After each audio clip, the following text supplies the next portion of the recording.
Nakapalit ako ng bangus daing. Amoy ako, lutoon kuman. Tapos magluto ito ng talbos. Isalad na ito. Tanat ng kamati, sibuyas. Naglagay ako ng tanglad para hindi siya mabahong mabaho.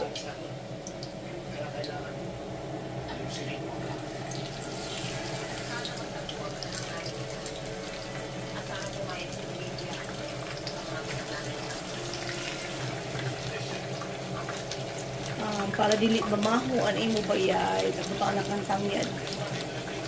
So di ka sa kubaho an imo bayay kay kung isda ra good luck. Gusto niyo muna pag-isipan ito ng mabuti. Luto na ang aking daing na bangus. Daing na bango. Ito ang salad ko. Talbos ng kamote.